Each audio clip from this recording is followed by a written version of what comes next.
Overnight, a single decision wiped out the backbone of America's food supply. With no warning, the CEO of Case IH shut down U.S. operations, instantly gutting a $22.02 billion agricultural machine. Thousands of workers were laid off. Dealers were abandoned.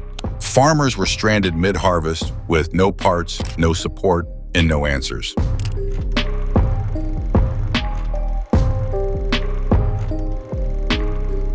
What was called cost optimization felt more like betrayal. Communities collapsed. Rogue repair networks sprang up, and in the silence, China stepped in. This wasn't just a business decision. This was a detonation, one that sparked outrage, economic chaos, and a full-blown political war.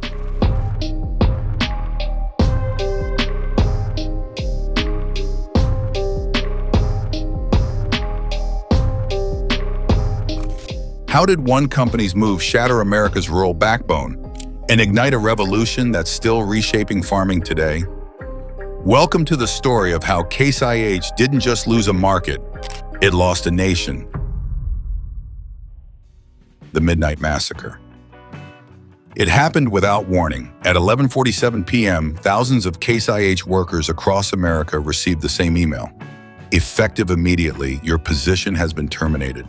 No phone calls, no face-to-face meetings, just cold corporate wording after decades of loyalty. Within hours, over 200 jobs vanished. Factory gates were locked before sunrise. Armed security replaced foremen. In Racine, Wisconsin, where generations had built red tractors, families woke to flashing police lights outside the plant. "We thought there was a shooting," said assembler Tom DeGraw.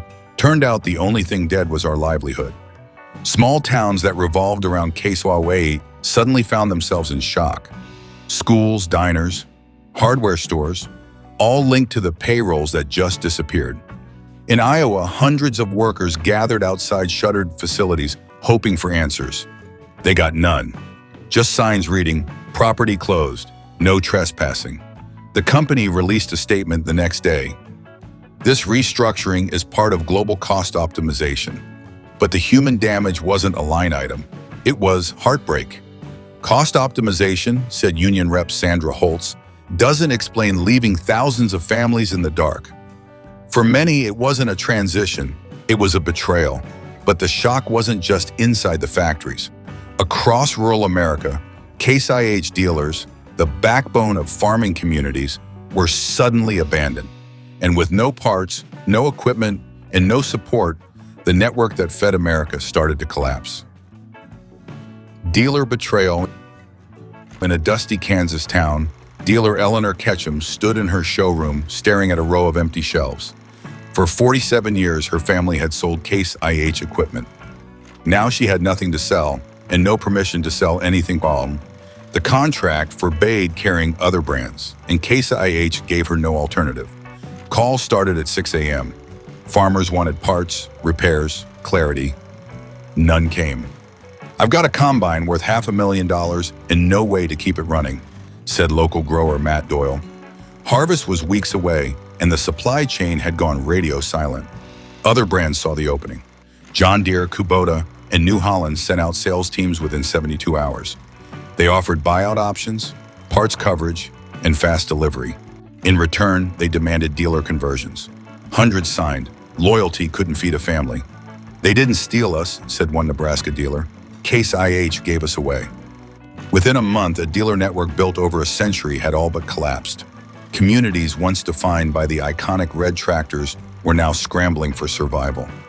"They made us promise exclusivity," Eleanor said, "then left us with nothing but broken trust and empty barns." And those empty barns translated into broken machines in the field. Farmers who once relied on 24-hour service now faced days, sometimes weeks, without help. And with harvest season ticking closer, every breakdown became a potential financial disaster. Broken down and in the fields. James Harmon's combine failed mid-harvest. A snapped hydraulic line, normally a simple fix, now meant days of downtime. The part wasn't in stock, nowhere in the state. "Every day this thing sits idle, I lose about $7,500, he said. "I'm watching my crop die in real time." With no support from the company, and no parts pipeline, farmers turned to desperation. Sarah Jenkins, a North Dakota wheat grower, hacked her combine live on TikTok. She bypassed the software lockouts to replace a fan sensor. The video went viral, 27 million views. "We had no choice," she said. "Case IH left us to rot." Local repair shops began stripping old machines for parts, cannibalizing the dead to keep the living going. The safety risks were huge. Machines ran out of spec, sensors failed. One farmer had his tractor catch fire during a DIY repair.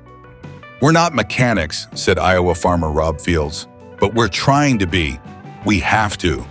In the vacuum left by Case IH, farmers became rogue engineers. No manuals, no guidance, just tools, forums, and fury.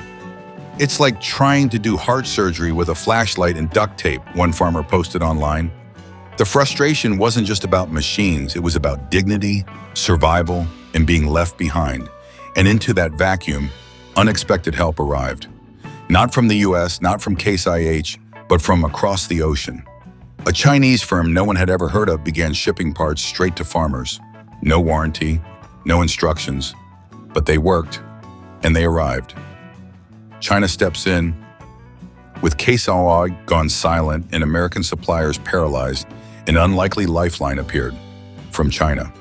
Farmers began sharing links to a strange website run by a little-known manufacturer called Wyang Industrial Systems.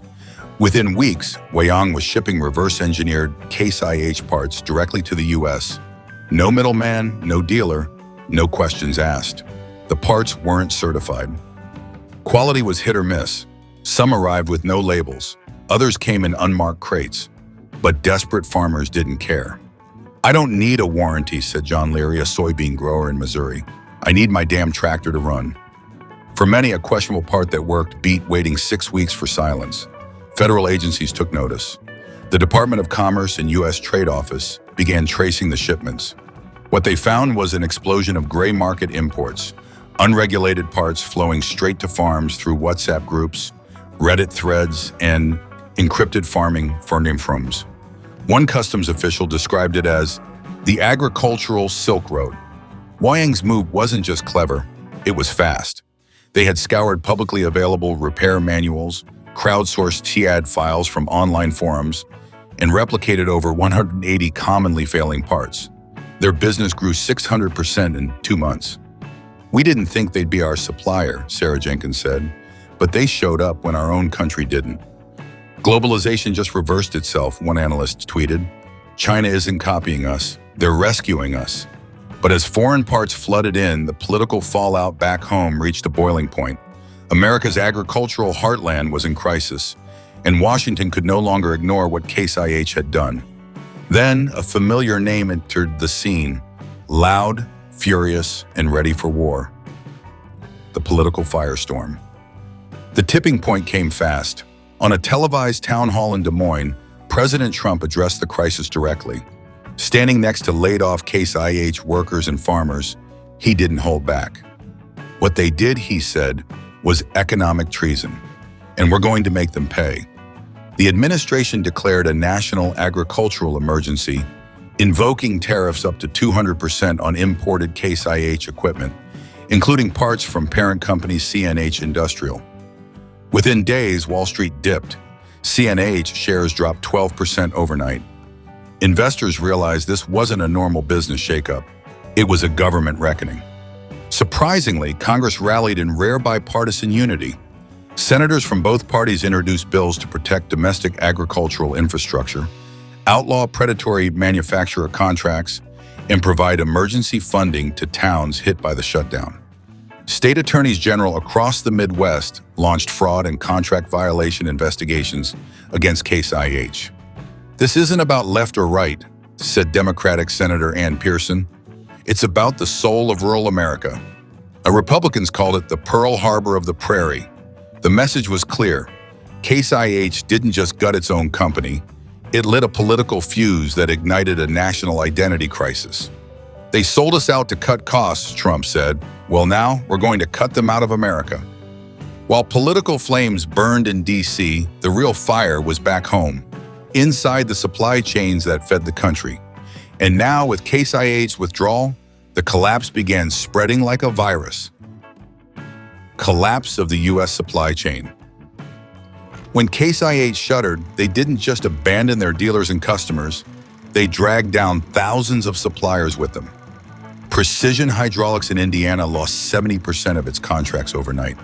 The owner, Jim Atkins, laid off 120 workers in a single morning. "We didn't get a warning," he said, "just silence, like we never mattered." The collapse rippled outward. Companies that made rubber gaskets, computer chips, pressure valves, entire ecosystems built around Case IH folded within weeks. Even packaging and freight services shut down, unable to pivot. These weren't just businesses. They were the last lifelines in small towns already teetering on the edge. Tax revenues dried up. Schools went without maintenance. Clinics couldn't replace broken equipment. In some places, sheriff departments began rationing fuel. "We're not just losing jobs," said a county commissioner in Nebraska. "We're losing civilization."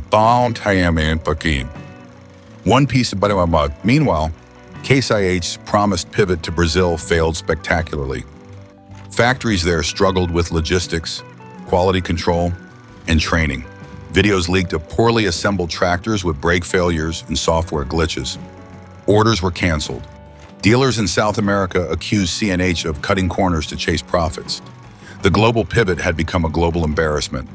They thought they were streamlining, said analyst Robert Vance. Instead, they detonated their own supply chain. But from the wreckage, something new began to grow. A movement was rising, not from corporations or governments, but from farmers themselves. And it started with one woman, one viral video, and one broken rule: repair your machine with or without permission. The right to repair revolution. When Sarah Jenkins cracked her combine's firmware on a public live stream, she didn't just fix her own machine, she lit a fire across rural America. Within 48 hours, her inbox was flooded with messages, screenshots, part lists, firmware logs, repair hacks. Thousands of farmers, all facing the same wall, finally saw a path through it. Her TikTok feed turned into a digital classroom. She taught people how to override GPS locks, bypass software walls, and install third-party components. What started as defiance turned into a movement. Farmers weren't just angry, they were organizing. Repair barns became community hubs where knowledge flowed faster than parts. Minnesota was the first to act. Lawmakers passed the Land and Machine Fair Access Act, a bold piece of legislation that forced manufacturers to release diagnostic tools and repair software. "We're done being prisoners of code," said Governor Paul Stenson. "Our farmers built this country. They deserve to fix what they own." The federal government took notice. The FTC launched an investigation into digital lock practices, citing monopoly behavior. Meanwhile, land-grant universities began offering new classes: tractor systems diagnostics, open-source hydraulics, reverse engineering. What was once underground became official, and for the first time in decades, farmers were writing the rules. "We didn't break the law," Sarah Jenkins said in an interview. "We broke the chains." And the manufacturers saw the writing on the wall. Case IH was collapsing, but its competitors saw a moment to rise, not just with products, but with promises, campaigns, and a bold return to American soil. Competitors strike back. John Deere wasted no time. Within days of the Minnesota legislation passing, it launched a full-scale campaign. Built in America, for America. The slogan wasn't just branding, it was strategy. The company began aggressively rehiring laid-off Case IH workers, setting up new assembly lines in Kansas and Ohio. Kubota wasn't far behind. They unveiled the Orange Open Source Repair Program, pledging full access to repairs manuals, diagnostics, and firmware support for all customers and certified mechanics. "Ownership means nothing without control," said Kubota's U.S. division head. "We're putting power back where it belongs." Dealers who had felt trapped by Case IH's exclusive contracts suddenly had options. Conversions happened fast. Loyalty became an emotional response, not a legal one. "They abandoned us," said one Iowa dealer. "Deere stood with us." Farmers weren't just buying tractors, they were buying trust. Within 6 months, the numbers told the story. Case IH's U.S. market share plummeted from 27% to 11%, while Deere and Kubota surged. The Red brand had once been synonymous with durability. Now it was a cautionary tale. The community didn't forget, and they certainly didn't forgive. "They left a hole," said one dealer, "so we let someone else fill it." And in that hole, something even bigger started to grow. Not just recovery, but reinvention. The towns that had been gutted by closures started building something new. Not by waiting, but by working together. Heartland fights back. In the shadow of rusting Case IH factories, a new kind of industry began to take root. Not backed by billion-dollar corporations, but by farmers, engineers, and local colleges working hand in hand. The first factory to reopen wasn't a tractor plant. It was a workshop cooperative, run by former Case employees and funded by a patchwork of church donations, credit unions, and community grants. They called it Precision Prairie. Its mission: upgrade and modernize older, reliable machines without digital locks or manufacturer restrictions. "If it runs, we'll make it better," said co-founder Luis Herrera. "If it's broken, we'll teach you how to fix it." In a single summer, they rebuilt 39 tractors and hired 60 workers. Technical colleges adapted quickly. New programs were launched in agro-tech repair, modular retrofitting, and small-scale manufacturing. Students trained on decommissioned Case equipment, learning how to keep America running from the ground up. What was once a crisis was now a curriculum. "We're not just rebuilding tractors," said Professor Angela Keene. "We're rebuilding purpose." Mutual aid networks expanded too. Churches offered tools and food. Local leaders set up fuel-sharing systems. Even the regional USPS joined efforts, delivering parts between towns. The Heartland had been knocked down hard, but it didn't stay down. It fought back with ingenuity, community, and the refusal to disappear. "They thought they could erase us," Luis Herrera said, "but we built something they never understood: resilience." And while the Heartland rebuilt from below, Washington acted from above. The betrayal by Case IH was no longer a business story. It was the center of a national reckoning. One name took charge again. And this time, it wasn't about a campaign. It was about vengeance. Trump's new industrial warfare. By fall, Case IH was no longer just a failed company. It was a political weapon. In a fiery press conference outside a shuttered Iowa plant, Donald Trump announced the American Agricultural Security Order, an executive action that didn't mince words. "They took your webs, your machines, and your futures," he said. "So we're taking away their privileges." The order banned Case IH and its parent company CNH Industrial from bidding on any federal procurement contracts. Trump slapped new tariffs on all imported agricultural equipment tied to foreign factories. "America first means American farmers first," he declared. Within days, 12 states followed suit with state-level boycotts. The global response was chaotic.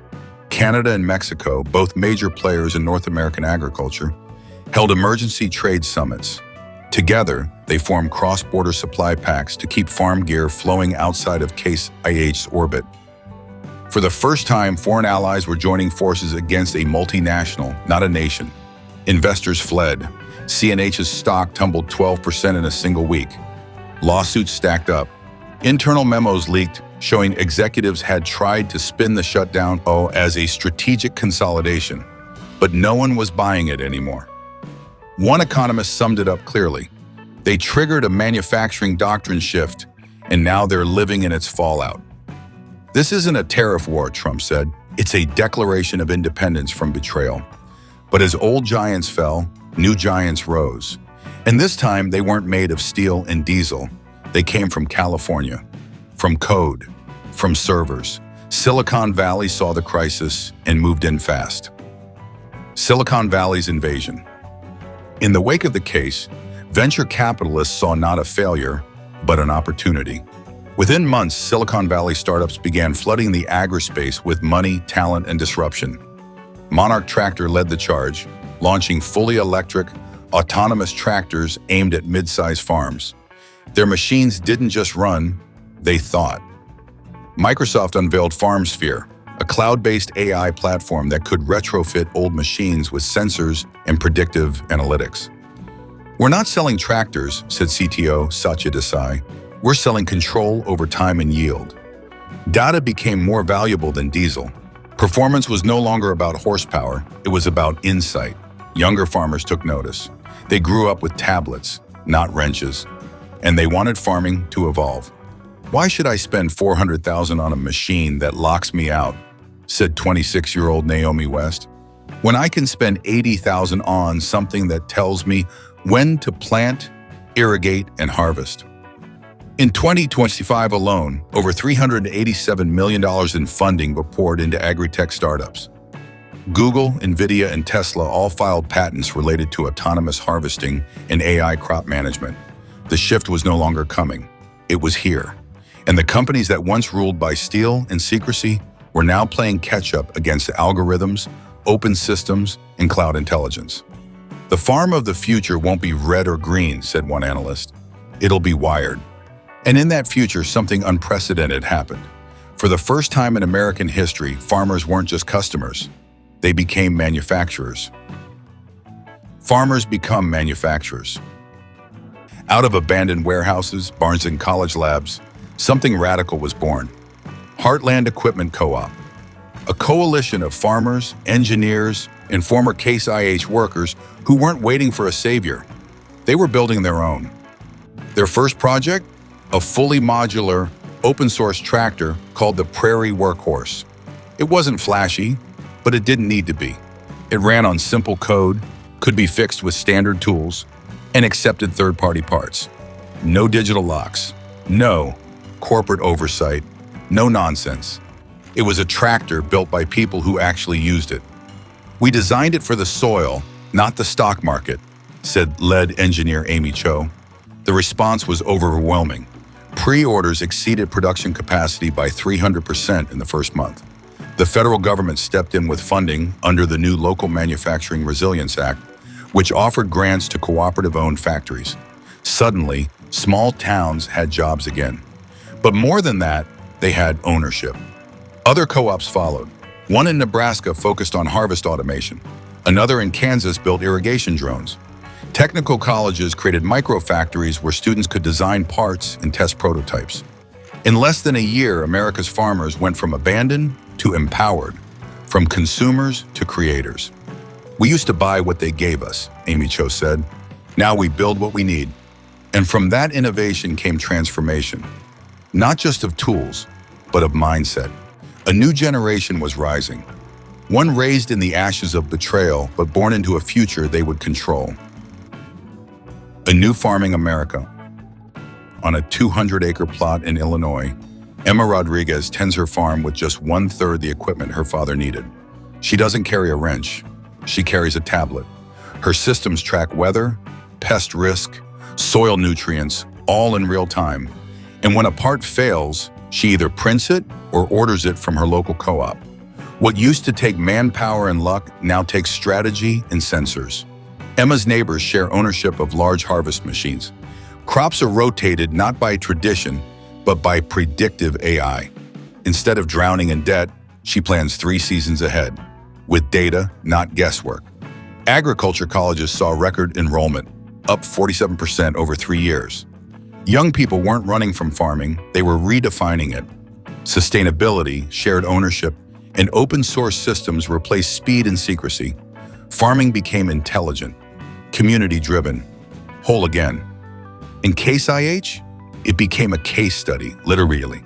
Business schools dissected its collapse in courses on mismanagement, betrayal, and the dangers of breaking trust with the people who matter most.